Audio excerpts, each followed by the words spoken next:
morning. My name is Lisa Emery. I'm the Chief Information Officer at the Royal Marsden NHS Foundation Trust, and I'm here to talk today about imposter syndrome. The irony of which being, I'm actually sat here preparing this thinking, why am I the right person to talk about imposter syndrome?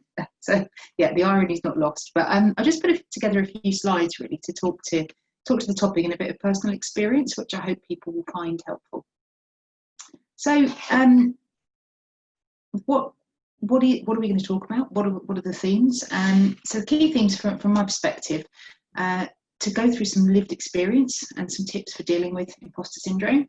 How to realise you actually are good enough and you really do know what you're doing.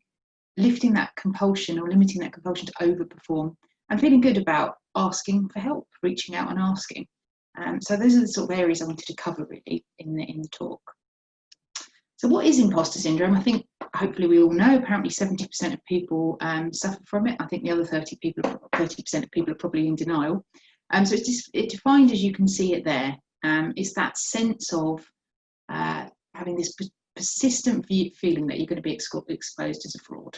That concern that you have with that. I've noted down some of the patterns there that I'm sure people will recognise. Being a real perfectionist and feeling that some small mess ups feel massive. Needing to know everything about everything in order to lead a project or sense that you're going to be successful in something. The next one is particularly pertinent with women, and there's been some really good work done on this. Not applying for roles unless you feel you can tick every single box. It's a very common thing, particularly for women to do. Not speaking up in meetings for fear of looking stupid, feeling small.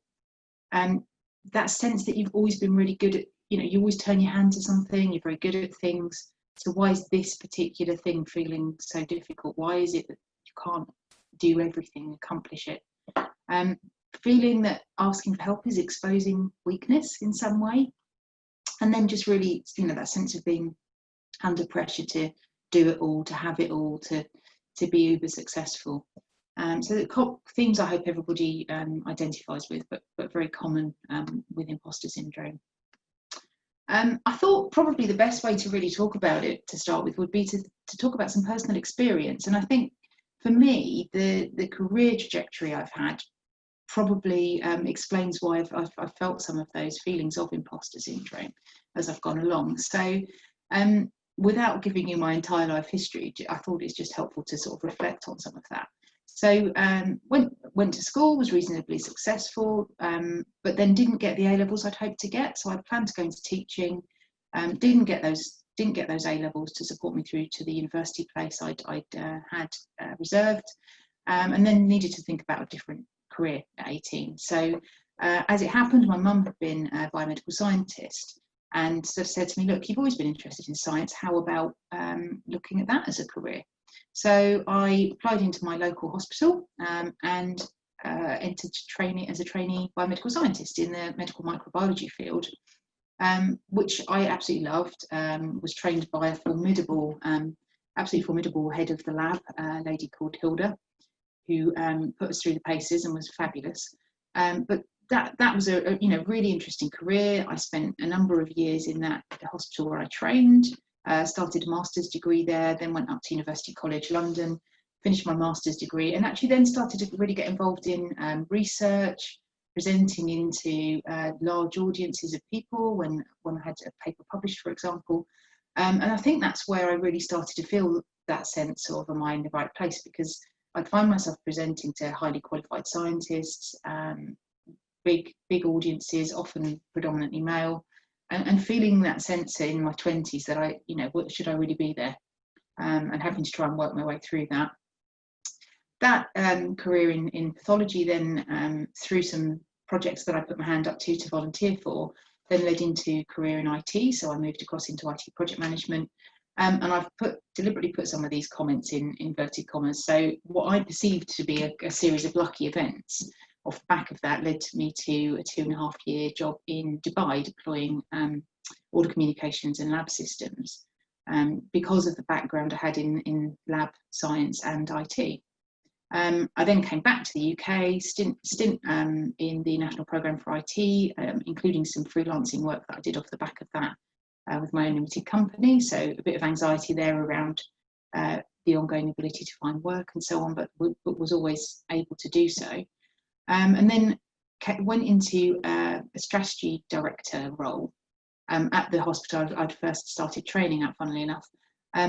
And within a few weeks, due unfortunately to the retiring through ill health of the then IT director, took that on as well. And therefore I put that by accident comment, but really, again, it was a case of volunteering for it. Landed into that role, ran the IT team there.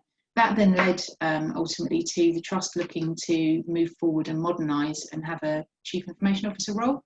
It's the first time they'd had one, so we mutually agreed to try that out and see how we got on. And I then applied permanently into that, and I was CIO there at that acute trust for 4 years, and that was a board level role. So it was my first executive role, board level role, a new role to the organisation and to me, and I felt at that time quite isolated and unsure initially as to what I should be and how I should shape that role, and you know, found some difficulties, I guess, in reaching out to people who were already doing that, to sort of validate whether I was doing it right. So that, again, you know, just gives you an idea. And then for the last 2 years, I've been the CIO at the Royal Marsden.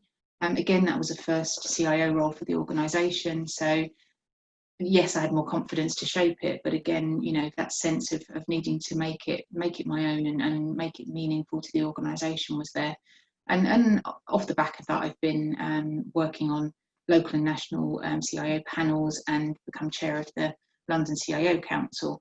But I've put that little cartoon at the bottom there because that enduring theme, at least in my head, and I know it's the same for other people, is that sense of, if you look at that career path, of not ever really fitting the shape and being the person that's the ideal ultimate candidate for some of those roles, but not at the same time acknowledging that actually in a lot of ways I created the ability to do that. So I hope that's helpful, because I'm sure people will see bits of themselves in that, and it probably sets a scene as to why, you know, I've frequently and continue in my career to have those little niggling doubts and concerns about where I am and what I'm doing. So hopefully that's just some useful background. So signs to spot, and I've had all of these. That tendency to micromanage and that fear of delegation, that I've found as I've progressed through into more senior roles, I've had to work hard to address, because the tendency to do that, to not delegate because you fear you might do it better yourself, is absolutely there. So that's something to really be keeping a watchful eye on. Passing exams and various things, but without the best scores, and therefore you feel that comparatively you're not doing as well perhaps as others. Needing to work harder because you didn't earn your title. So that I found particularly in my current career, that without although this is improving, that certification around being a Chief Information Officer, the sense of needing to earn and prove is something that I've really had to keep an eye on as well.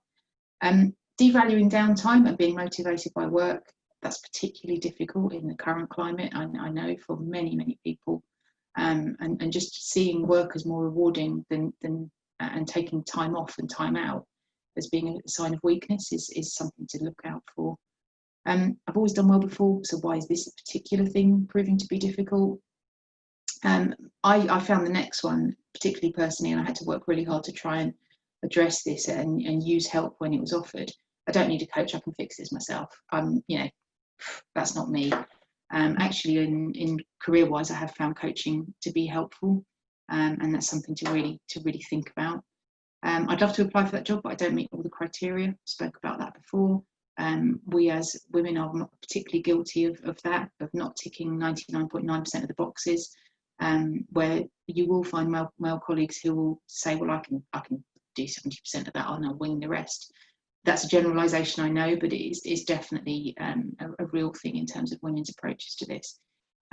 Being overly deferential, I'm particularly guilty of this, and my team picked me up on it.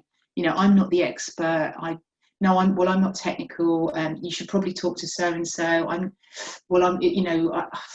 It's not really something I'm that great at.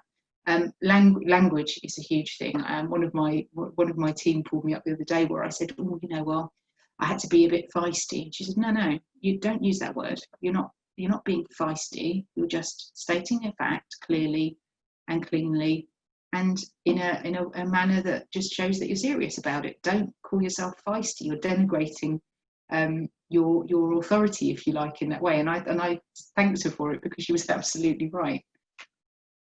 Some tactics. Learn to recognise it. Create a space to talk about it with people, and reflect honestly. So, valuing constructive criticism is a really big thing. Trying to also acknowledging the fact that actually, if you're trying to do it all and be in charge of everything, you may well be holding back some really talented individuals in your team. And that's actually, it's really important that you're there to bring people through, and to encourage people as well. Don't sacrifice authenticity to present a different version of yourself. And this is huge for me. I've had feedback in the past that said, in 360 reviews, be more assertive, you should be more aggressive, you should be more pushy, but that's not me. And presenting a different version of me takes away from what's good about me, and what, where my leadership strengths lie. So I've really feel strongly about that one, as you can probably tell. Be open to changing and learning, and as I said earlier, pay it forward. We're here now as a more senior member of the IT community. I feel a sense of responsibility to help colleagues to really progress and to not pull the ladder up, as the saying would be. And then finally, just some ideas really around how to address and tackle imposter syndrome. I'm in no way saying I have, but I do try and work hard on it, and I do try and help with it. So getting into mentoring I found to be really, really helpful. I've mentored quite a lot of women over the last couple of years, and I've had some wonderful mentoring myself. And this topic comes up every single time without fail. So there's from both angles. Being a mentor yourself, you can actually reinforce and think through some of these challenges and help other people, but also talking honestly and openly to people that are mentoring you and getting the benefit of their wisdom and experience. So I think it works both ways, and it's really important to embrace that. I found brushing up on your CV and your biography regularly is really helpful, because you tend to focus yourself down on some of the successes you've had, both individually and as part of a team. And it's really nice to keep refreshing that and then reflecting it back to people you work with, and to reward colleagues and yourself actually internally, just every so often. Tell yourself you're doing something good. That's really important for your mental health. Reflecting regularly, as I said, good and bad with your teams, really important. Accepting positive and critical feedback and coming up with a plan to tackle it. Again, really good self-reflection. Role-playing scenarios with trusted colleagues and friends I found to be fabulous. So, picking up the phone to somebody that you really respect and trust, and just talking it through, and creating the capacity for you to do that for others as well, really important. And think about your language and the influence of your behaviours.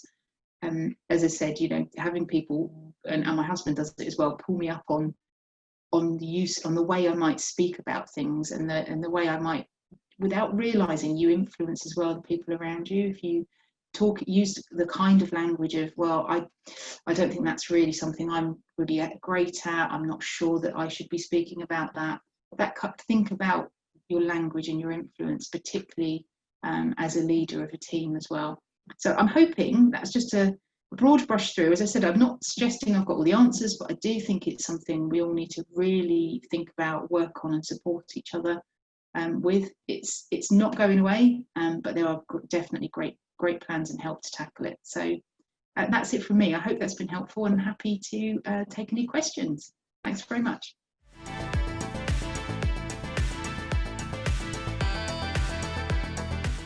I find that just talking to colleagues and reaching out to sort of mentors has been really important, and doing the same for others as well. But it's certainly being more recognised now.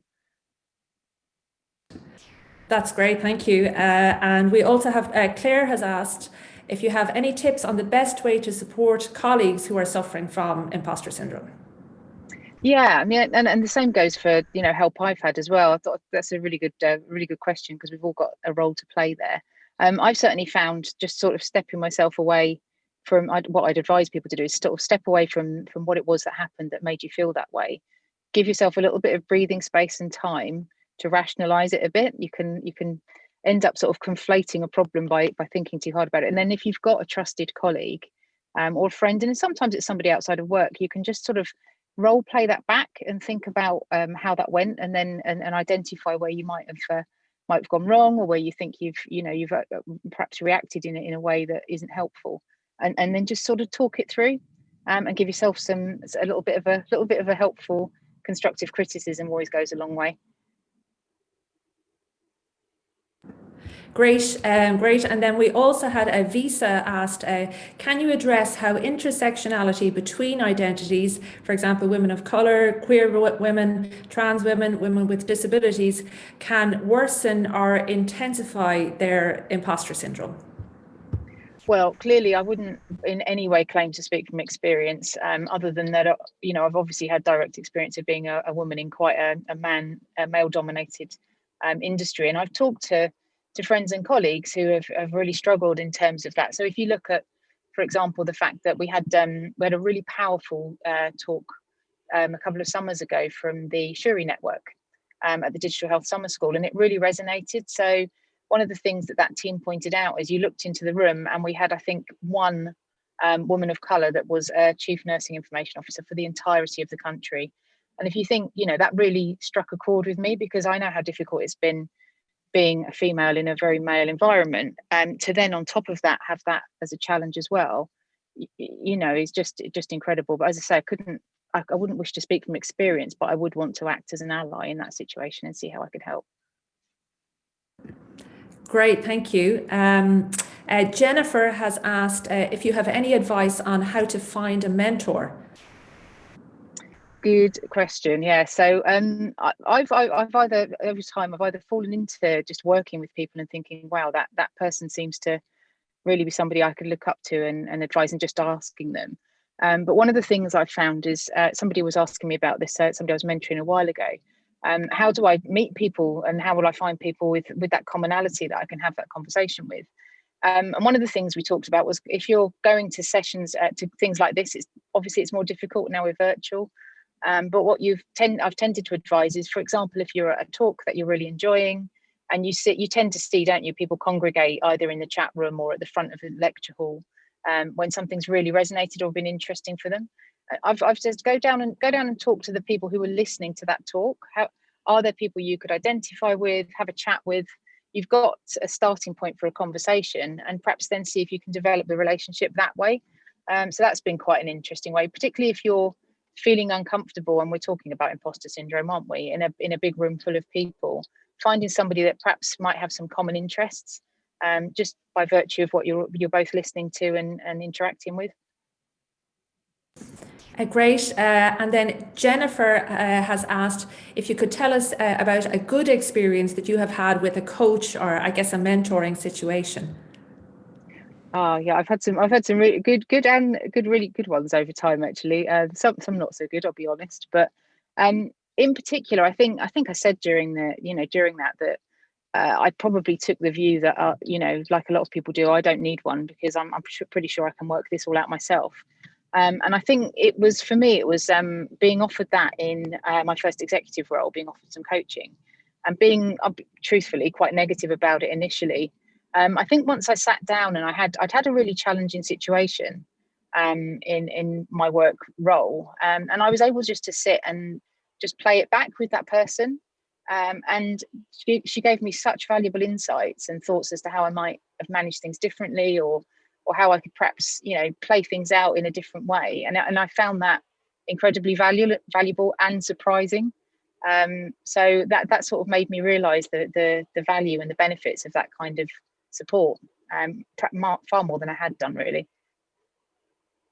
Brilliant. And Amy has asked, and it's regarding the mention you made of being yourself in your talk. She said that when you were told to be more assertive, but you felt, sorry, it has jumped, the question has jumped there.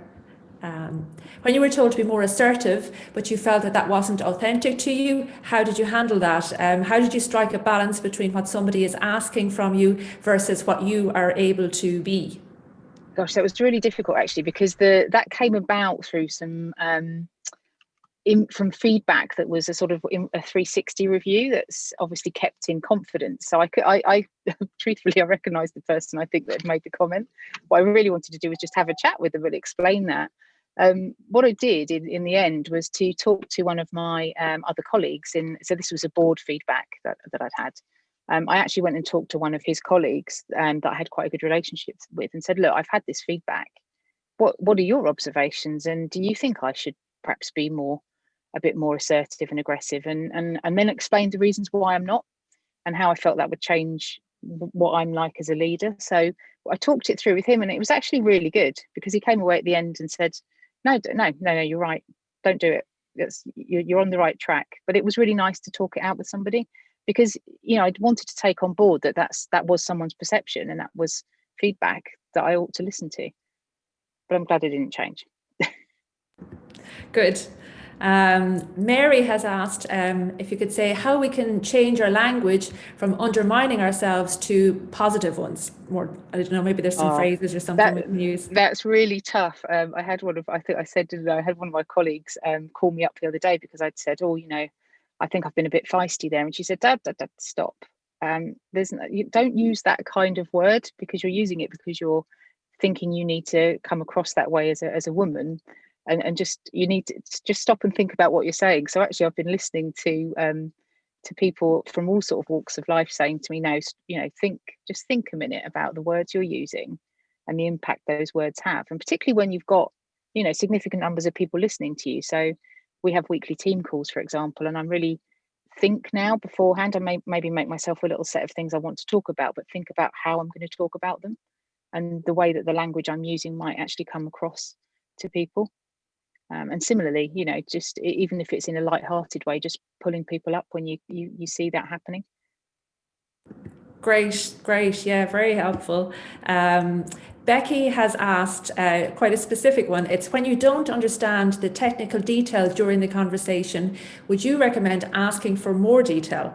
Becky says I'm always put off because I think I won't understand the answer.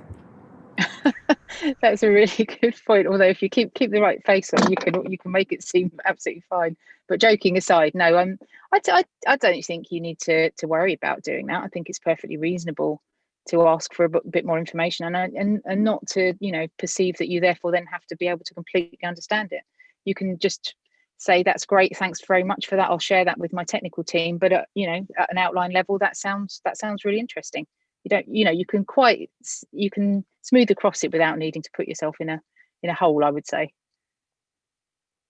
Great. I think we might have time for one more, which was, could you tell us about, it's similar, about a good experience you had with a coach. So we had that before, but how did that change your thought process? Did that kind of set you in a different path going forward? It did. It made me much more receptive to that. I think, when you look at one of the key problems with imposter syndrome being that you do perceive that you don't need help, you can sort it all out yourself. Nobody else is going to be able to tell you how to do it better. It put me in check, made me realize that's not actually true, and I should listen to advice from people that know what they're talking about. Great. Thank you so much, Lisa. That was such an amazing talk. No problem. Thank you. Great.